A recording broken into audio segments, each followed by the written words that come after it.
안녕하세요. 2024년 상반기에 집을 산 사람들 이제 20만 명이 30대 40대라고 얘기하는데 2024년에도 그렇게 집을 많이 샀나라는 생각이 들었습니다. 지금도 계속 집을 사야 된다고 연끌할 시기라고 계속 부추기는 걸 보니까 뭐가 좀 이상해도 한참 이상합니다.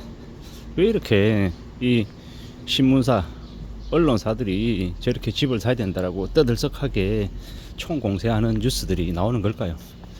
전세값이 너무 치솟아서 차라리 집을 살련다 이런 뉴스, 아니면 뭐 집값이 더 올라간다, 더 미친 듯이 오른다, 이런 얘기들을 계속 이렇게 퍼뜨리면서 지금이라도 집을 사야 되나 엉덩이 덜썩덜썩하게 만들고 있다라는 겁니다.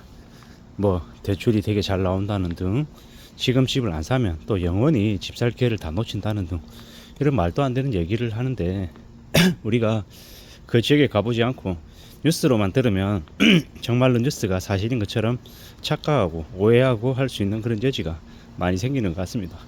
정말로 그런지 아닌지는 어떻게 확인해야 된다? 현장에 가서 직접 분위기를 느껴보는 게 제일 좋겠다라는 겁니다. 그 주변에 있는 부동산도 가보고 실제로 그 지역에 사는 사람들에게 물어보기도 하고, 뭐 부추겨 가지고 떠들썩하게 인위적으로 만들어진 그런 분위기 말고 진짜 분위기를 파악하는 게 더욱 필요한 것 같습니다. 뭐 정말로 자기가 사야 될 시기라고 생각하면 사야죠.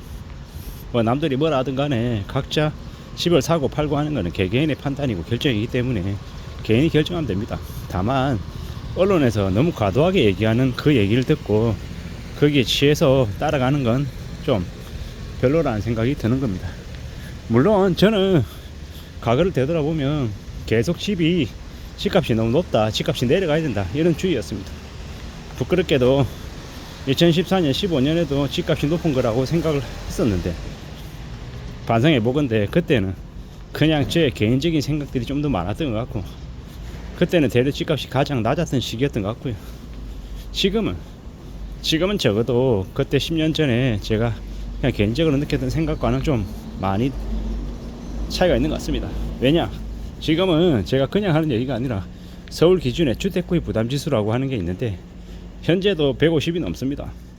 주택구입 부담지수가 100이라고 가정을 하면 소득의 25%를 집을 구입하는 데 비용을 썼을 때 주택구입 부담지수를 100이라고 합니다. 지금 150이라고 하는 건 뭐다? 여전히 높은 수치다라는 겁니다. 100이 그냥 기준점이라고 생각하면 맞겠습니다. 그리고 이제 집을 사야 될지 말아야 될지 이제 결정하는 시기는 뭘로 보면 된다? 서울 기준의 주택구입 부담지수 100 이하일 때, 그때 살지 말지를 고민하는 게 좋겠습니다. 그 말인즉슨 뭐다? 지금은 아니다라는 겁니다. 지금 여전히 높은 상태다라고 보면 맞겠습니다. 그리고 지금 PF 대출이 되게 이제 폭탄이 돼서 이제 터진다라고 하는 얘기가 계속 나오잖아요. 그 얘기는 무슨 얘기냐면, 부동산 PF 대출이 터진다라는 건 부동산 그 파이낸셜 프로젝트 관련한 대출의 연체가 심해진다라는 거고, 그 연체가 심해지면 그 대주단, 그러니까 이제 대출을 해줬던 사람들, 채권자들이 그 아파트들을 대거 할인 분양해서 쳐내고 자신의 원금을, 자신이 빌려줬던 돈을 먼저 받기 위한 수작질을 벌린다라고 보면 맞습니다. 그러면 결국요, 할인 분양이 대대적으로 이제 일어날 수밖에 없고, 아마도 서울 주변도, 서울과 경기도 엄청난 할인 분양이 생길 수밖에 없을 거다라는 겁니다. 건설사와 시행사가 파산하고 망하는데 무슨 놈의 집값이냐라는 거죠. 그게 지금 현재 상황이다라고 보고 기다리고 또 기다리면 좋겠습니다. 아주 오래 기다리는 것도 아닙니다. 한 2년만 지나도 분위기가 급반전될 것 같습니다. 그렇게 생각하고 지금을 살아가는 게 좋을 것 같고요. 지금은 집값이 좀 문제가 아니라 먹고 살아가는 상황이 더 문제인 것 같습니다. 2021년, 2022년 뭐 그때 대출금리 1% 후반대일 때 빌린 사람들이 지금요 대출금리 4%대를 물고 있습니다. 그들에게는 어떻습니까? 사실상 3배 이상의 이제 대출 이자와 원금 부담액이 이제 생긴 거죠. 그들이 생각할 때는 지금 현재가 견디기가 매우 어려운 상황인데, 조금 지나면 가상금리가 더 부과되면요 어떻게 됩니까? 이제 더 충격이 이제 더 심해지는 거죠. 그런데 그렇게 왜 하겠냐라는 겁니다. 왜? 결국 이제 연체와 같은 부실을 막기 위한 금융권들의 선제적인 대응이다라고 봐야 되는 겁니다. 뭐 그렇게 되면 빚진 사람들이 더 어려워지는 거고, 빚진 사람들에게 희망 따위는 없습니다. 우리가 보통 사람들이, 제가 계속 매번 이렇게 똑같이 하는 얘기가 있습니다.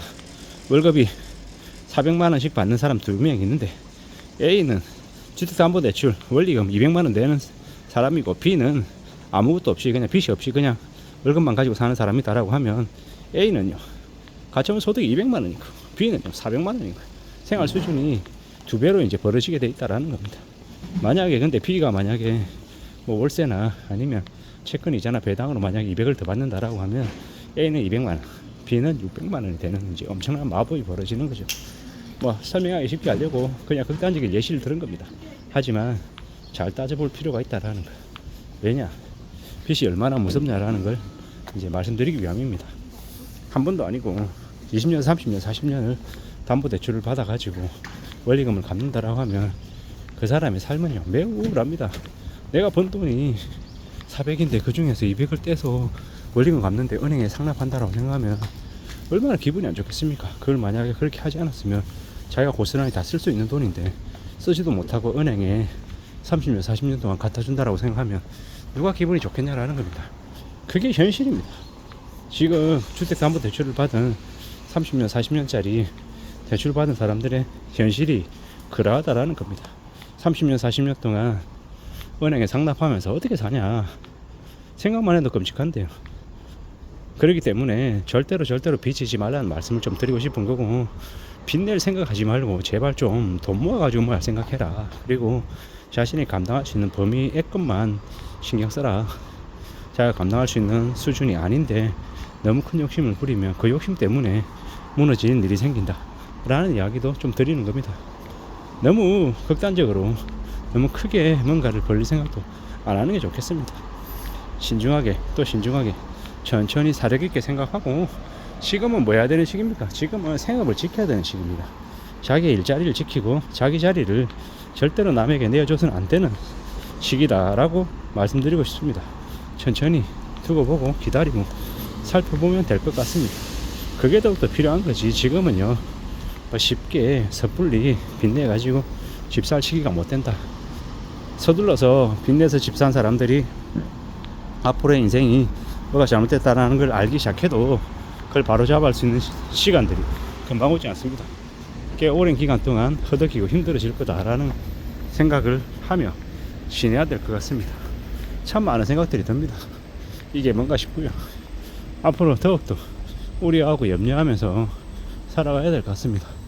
잘 생각하고 잘 따져보면 지내는 게 좋을 것 같습니다. 정말로 신중하게 살아가야 되는 게 지금의 시기인 것 같습니다. 이상입니다.